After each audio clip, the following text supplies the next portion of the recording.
Okay, for today's assignment in Texas history, it's going to be called Texas History Lesson 1.2, The Regions of Texas.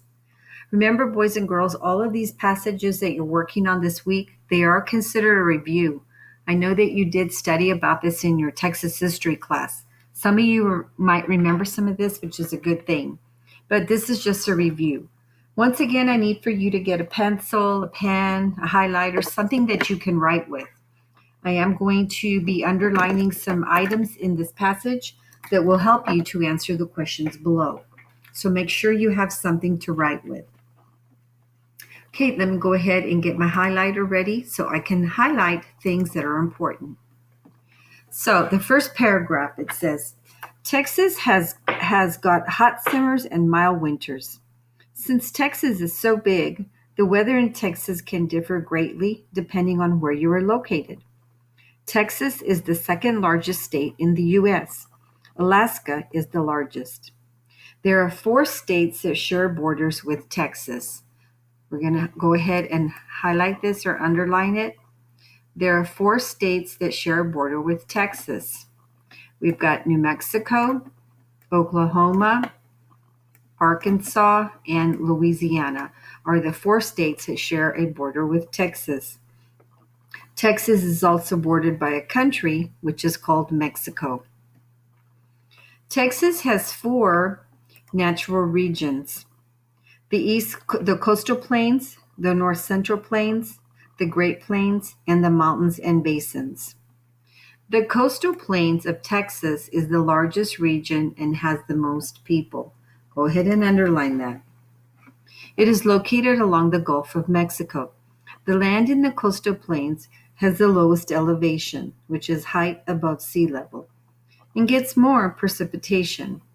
Precipitation, boys and girls, is called rainfall than the rest of Texas because it is closest to the Gulf of Mexico.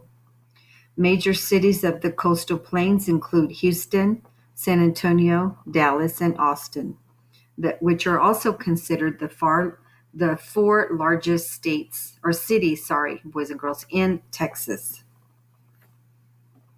The North Central Plains is located just to the west of the coastal plains.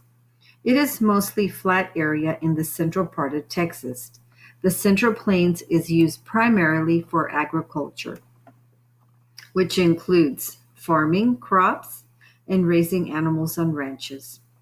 The North Central Plains has the cities of Fort Worth, San Angelo, and Wichita Falls. The Great Plains of Texas is located to the west of the North Central Plains. This area has lower average temperatures because the land is higher in elevation. This area also gets less precipitation than areas in East Texas. The Great Plains include the cities of Amarillo and Lubbock. The mountains and basins regions that is the farthest west in Texas. It has the highest elevation and the least precipitation and the least population when compared to other Texas regions. The lack of water was the most important factor in this region. So the mountains and basins have a problem, which is lack of water, meaning that it's more deserty and dry.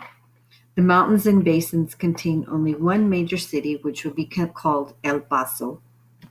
So I hope that as I was reading, I hope that you were underlining all this important information because you are going to need this to complete the questions that follow. So let's go ahead now and look at the questions that follow this.